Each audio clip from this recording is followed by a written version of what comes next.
Welcome to section 6.5, inverse functions. The learning target for today. I can graph an inverse function. I can solve for inverse function, and I can verify that two functions are inverses. Let's take a look at this word, inverse. In Algebra 1 or previous courses, many teachers would say inverse operations. For example, if you have 2x equals 8, okay, you divide it by 2 because the inverse operation of multiplication is division. If you have addition, you subtract.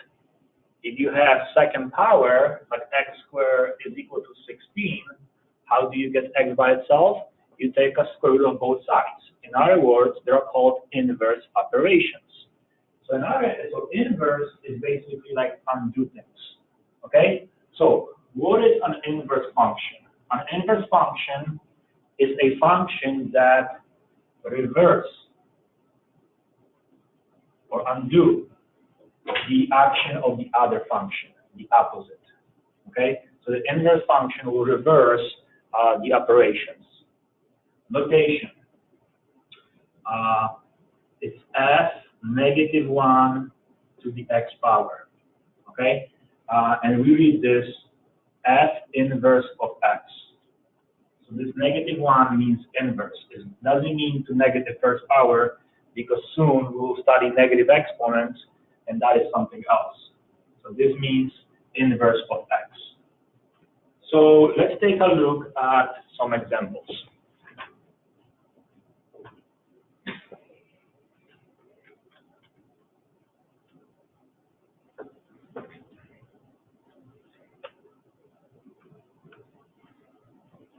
So in this example, graph the inverse function, following function. F of x equals 3x minus 3. So here, when x is 0, y is negative 3.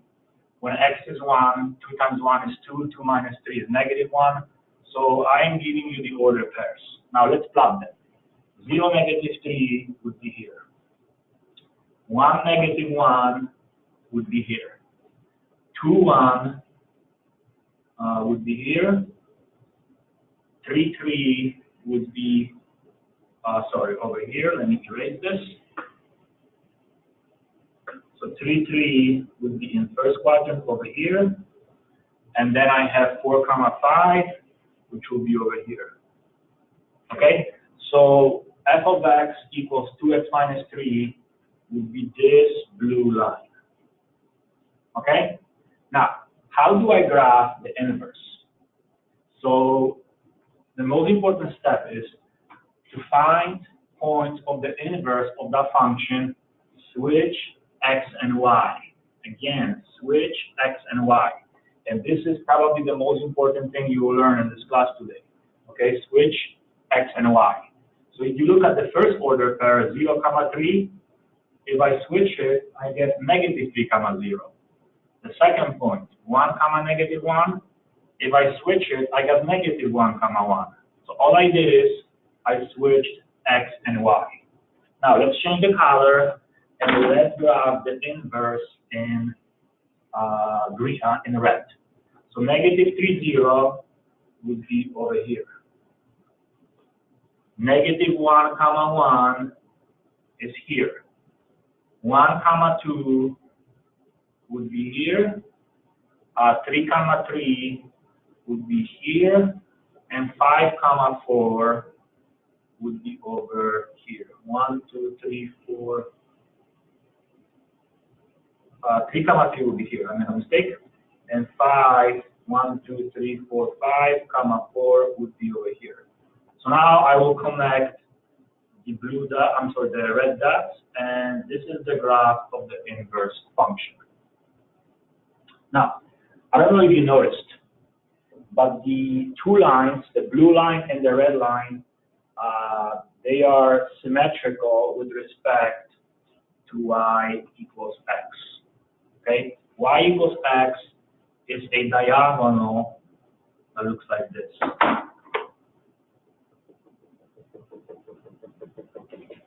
So the two functions are symmetrical with respect to y equals x. Okay?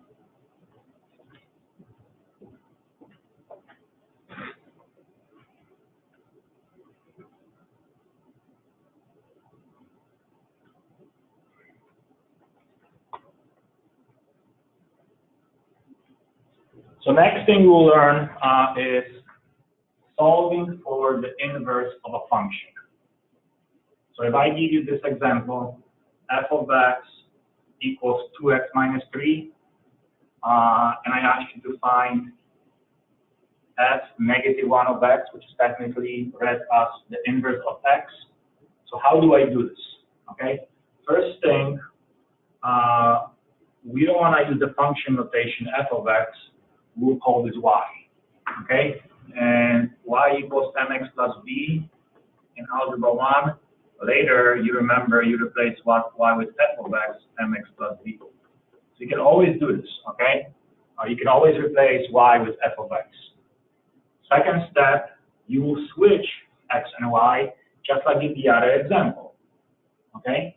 The third step will be solve for y, and then you will rewrite y in inverse notation.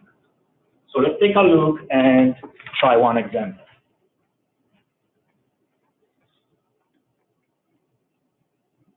So example number 1, write the inverse of the following function.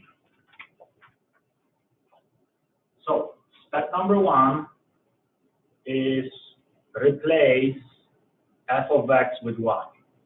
So I can do y equals 3x minus 1. That's step number 1. Step number 2, switch x and y. So switch the variables. So instead of y, I am going to write x equals 3. Instead of x, I am going to write y minus 1. Again, what did I do in red? The second step, I switched x and y. Third step is to solve for y. Okay, so the third step, I want to get y by itself. So how do I get y by itself? I do plus 1, and I will continue on this side. Please remember, we cannot combine x and 1. So x plus 1 is not 2x, is not 2, it's just x plus 1 is equal to 3y. Okay? Now, our goal is to get y by itself. So how do I get y by itself? I divide both sides by 3. So divide by 3, and your answer is y equals x plus 1 over 3. So x plus 1 divided by 3. Some teachers will write this this way, y equals 1/3 x plus 1/3. Okay, that's also fine. Now, the final step, you want to use the inverse function notation. So instead of y, I want you to write this. The inverse of, let me erase this. Please write the inverse is equal to 1/3 x plus 1/3.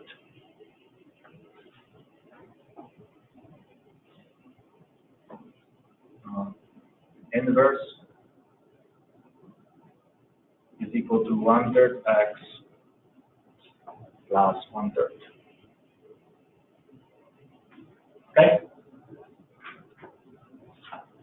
And we'll do one more example, so you may pause the video and try example number 1, and then we're gonna go over it together.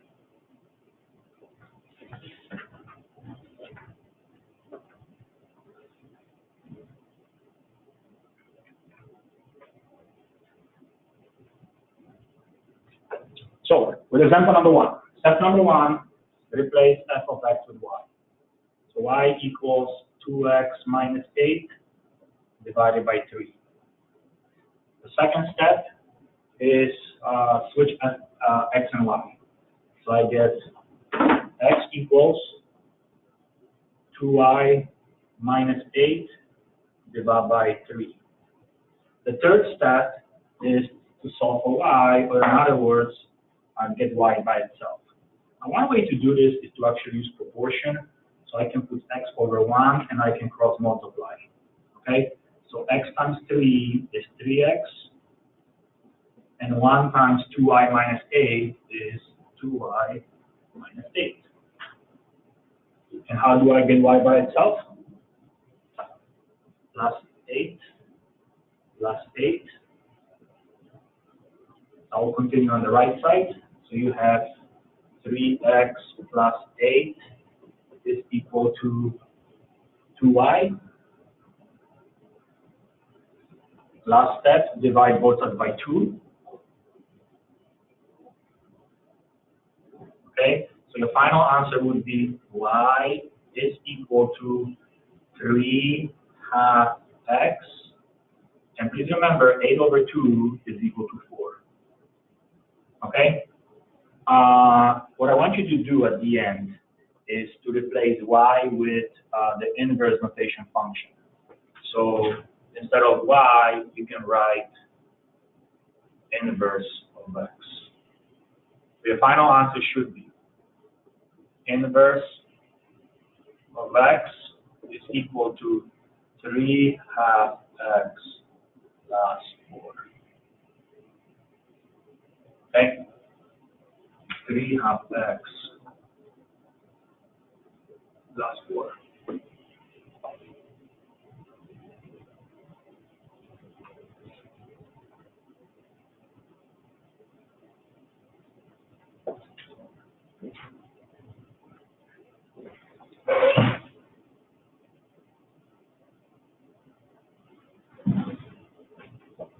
Okay, the final part of this lesson is to verify that the two functions are inverse functions.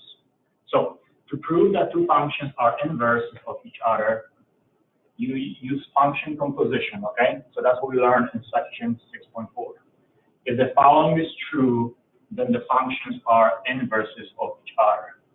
So I have to evaluate f of g of x and get x, and I have to evaluate g of f of x and also get x.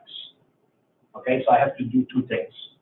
So let's do example number 1 together, and that will take us the next 5 minutes. So first, let's do f of g of x. F of g of x. Okay, f is the outside function. Okay, so you will get 1/3 parentheses plus 5/3.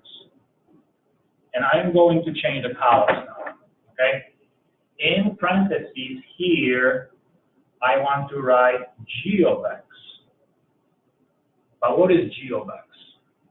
It is 3x minus 5. Okay, so 3x minus 5 goes inside. Okay, please take a minute and see if you understand this line, because this is a crucial moment. I am basically rewriting this and replacing g of x with 3x minus 5. Okay, I will erase this, not to confuse you. Okay, now how do we solve this? We distribute 1/3 times 3x. Oh.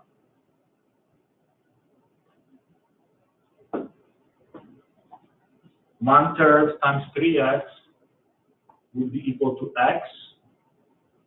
1/3 times -5 is equal to -5/3. Okay, I am basically applying distributive property. And 5/3, you bring it down. If you simplify this, -5/3 will cancel -5/3, and I got x. So this condition is satisfied, is checked. F of g of x is equal to x. Now, let me erase this problem so I don't confuse you. The second thing I need to do is I need to check g of f of x. I need to check whether g of f of x is equal to x. Okay? So g is the outside function, which is g of f of x. So g is the outside function, which is 3 parentheses minus 5, because the g of x is 3x minus 5. Now, instead of x, I will replace this with f of x, which is this function. So I get 3 parentheses. Okay, this will be 1/3 x plus 5/3. So this will be 1/3 x plus 5/3 and minus 5.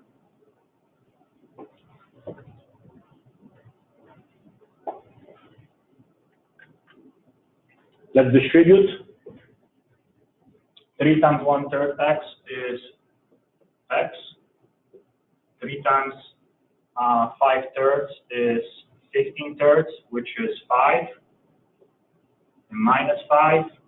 5 minus 5 is 0, so the final answer is x.